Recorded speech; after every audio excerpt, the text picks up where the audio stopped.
Does the thought of using a credit card in your day-to-day life kind of freak you out a bit? Or not really sure on the perks that you could be taking advantage of with a credit card? Well, don't worry, many millennials are really wary of using credit cards, but as something of a millennial myself, I use a credit card all the time, both shopping online and offline. And in this video, we're here to really debunk some myths and provide some information about the perks of getting a credit card and using one yourself. Hey, I'm Charles, full-time Googler, part-time YouTuber, and I make videos on how to make, save, and invest your money well. If that sounds like your cup of tea, do hit the subscribe button below for more videos like this. So let's break this video down into 5 sections: protection, perks, poor credit, pay later, and preparation. Let's start with protection. This is probably one of the best advantages of using a credit card, because buried in the terms and conditions of a credit card is a section called Section 75. And what Section 75 does in comparison to any other means of payment is it gives you additional legal protection when you pay with your credit card, online or offline, it doesn't matter.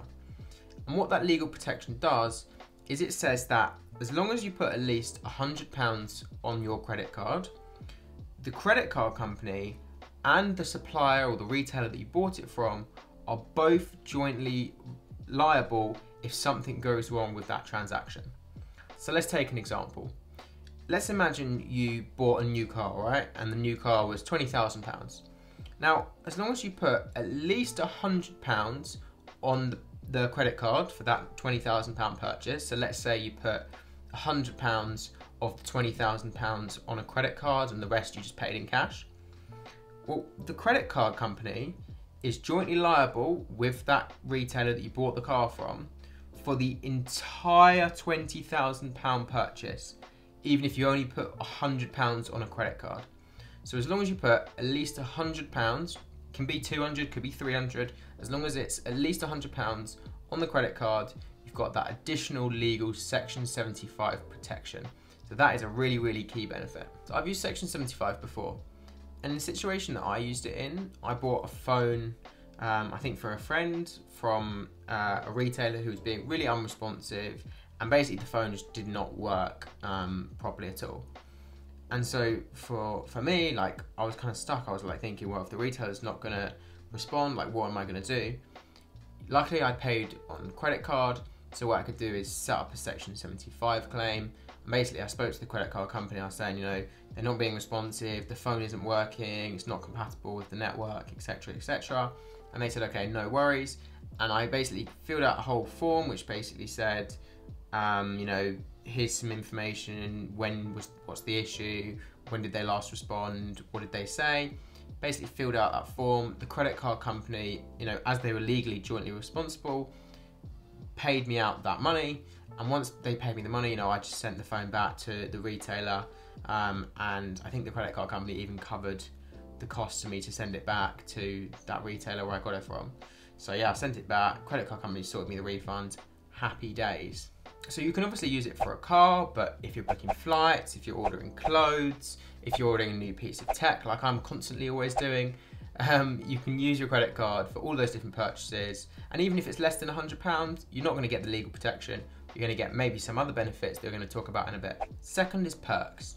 This is probably what you've seen the most if you've looked for a credit card online, or maybe if you've seen some TV advertisements about credit cards. There are a complete range of credit cards on the market, and I'm not going to detail them all in this video, but they all offer a different range of perks. Particularly, different credit cards offer different perks for different things. And one you probably have heard of a lot is Amex, who is really famous, like American credit card company, and they offer a lot of perks that tend to be around cashback. But it's not all about cashback. So it could be flight perks or flight points when you use your credit card to pay for new flights, for example.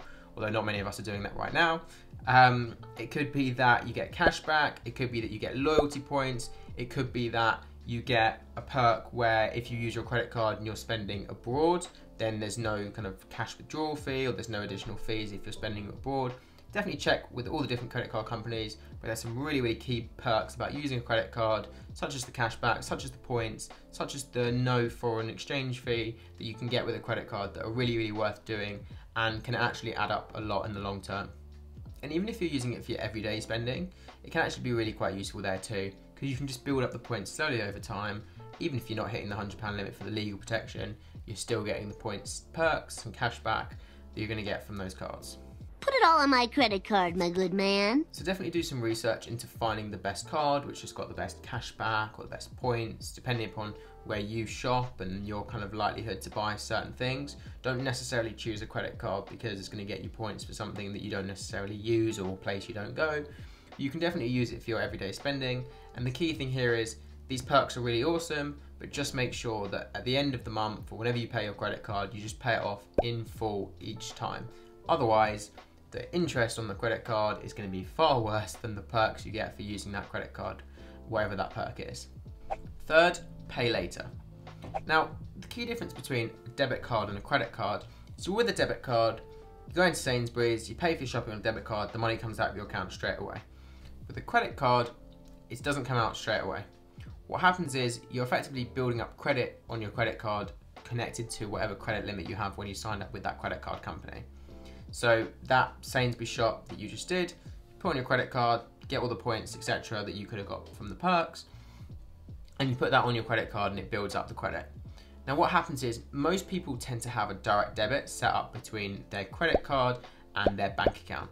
And what that does is when that payment is due, that direct debit will effectively just come along, pay for that whole credit card payment using your money that's in your current account.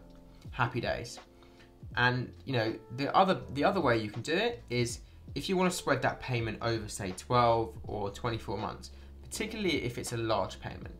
Now, pay later schemes have come around a lot with Klarna and many other kind of payday loan schemes that are absolutely awful, and I do not recommend any of those kind of schemes. Even Klarna is a little bit dangerous to kind of get into. I might talk about that in a separate video, but for the purpose of a credit card, if you're making a purchase that you can't necessarily afford straight away, think, do you actually need it? But maybe if you're buying something like a dishwasher or washing machine that is definitely needed and you're struggling to pay for it, then what you could do is put that payment on a credit card and then spread that over 12 or 24 months period, depending upon the agreement with the credit card company. This is super useful. I've done it a few times myself. So this monitor, for example, I whacked on a credit card. I could have afforded to pay it straight away, but I put it on a credit card, got the benefits, and just decided to spread it over, I think it was 6 months for this monitor. And I just did like £50 a month over 6 months, or might have been a little bit more than that. And it just spread out the cost. So you can definitely do that, and there's definitely lots of 0% cards. Just make sure you budget for that 50, 60, £100 a month cost, and do not rack yourself up into any debt as a result of doing this. Just be really careful. Bart, what's going on? Why are those repo guys taking all your stuff? The dog and I got a credit card and... Credit card? Oh, I knew you're up to no good. Fourth, poor credit. Now, the thing with a credit card is it's very good at building up credit. It's in the name, right? But with a credit card, you can actually build up your credit quite easily if you use one. And particularly if you're maybe like 16 to 20 and you don't have any rental payments, you're not paying for an energy bill or anything like that, there's very little that any of these financial companies are actually going to know about how reliable you are at making payments to them. So even things like getting a phone contract when you're 18 and 19 can actually be quite a really difficult thing to do. So what you can do is you can get a credit card, and there's many different like credit builder cards. I'd have a look at like some comparison sites just to see what you can get and do an eligibility check before you apply for one. But what you can do is you can get a credit card, and that will then allow you to build up your credit score slowly. So let's imagine, you know, you get a credit card, the interest will be horrific, but as long as you pay it off in full each month and just use it for say £50 purchase here, £40 purchase there, and just pay that off each month, you're just slowly building up credit. And then what those companies do when they look at your credit score, when you're looking to get a mortgage, maybe you're even just looking to get, you know, a phone contract like we talked about, those companies then look at your credit score and decide whether or not you're going to be reliable enough to make those payments. And getting a basic credit card, using it here and there to build up that credit score is so useful. I did this myself when I was like 18, 19. I tried to get like just like a SIM only contract, I think it was at the time, and I couldn't get it because £20 a month, they had no idea who I was, didn't have any credit history about me, and so I couldn't get it. So got a credit card, used it for purchases here and there, slowly built up credit, Made sure I was also on the electoral roll. That's quite a good thing to build up your credit score. And then once I had that, I was able to get the sim-only contract, and it worked great. 5, preparation. And this isn't necessarily a benefit of a credit card, but I think it's really interesting to discuss. So what a credit card effectively does is it helps you kind of like prepare for a purchase that you haven't really anticipated. So maybe you need to have that dishwasher replaced and you didn't necessarily prepare for that to happen and you didn't budget for it. A credit card can really help you do that. The thing with a credit card is just be prepared to make the payments each month in full, unless you've got an interest-free credit card and you're spreading it over 12, 24 months.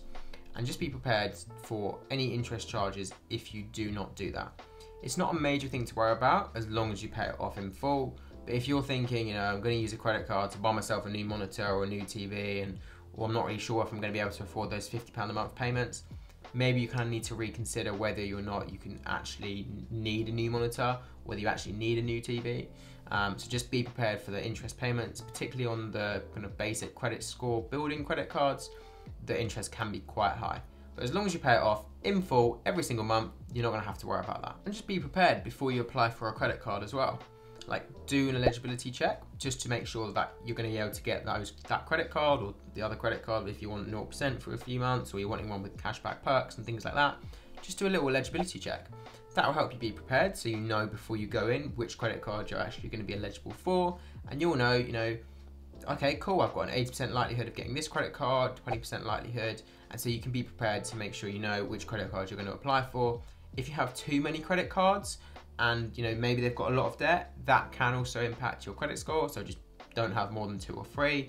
And just make sure that, if you get a credit card and you use it, just make sure you pay it off in full and try not to build up any interest, because that's where they're bad. We don't want the bad stuff, we want the good stuff, we want the perks, we want the protection, we want the cashback, we want the discount, we want all the perks that a credit card can provide, but we don't want to have to worry about all the additional things like the interest or the debt if you don't pay it off. So just make sure, pay it off each month. Simple. That gives a real good roundup about credit cards and why I think they're really good. Particularly for me, it's mostly about the protection aside from the perks, to be honest. Like, I use a credit card mostly just so that if I buy something like a monitor, for example, and something goes wrong with it, I can go to the credit card company and say, hello, this is not working properly. Can you sort it? Particularly if the retailer is being unresponsive or they're just not playing ball. And for things like flights at the moment as well with coronavirus, if you're deciding, okay, I want to go on holiday, if you pay on a credit card, you've got that additional legal protection if the flight or if the holiday is over £100. But particularly in that use case, definitely use a credit card if you're doing any kind of travel in the next 6 to 12 months. Awesome. That pretty much wraps up the video. If you use a credit card yourself and you know of any good ones, do let me know down below. I might make a video on the best credit cards to get. But otherwise, have an awesome day and I'll see you in the next video. Cheers.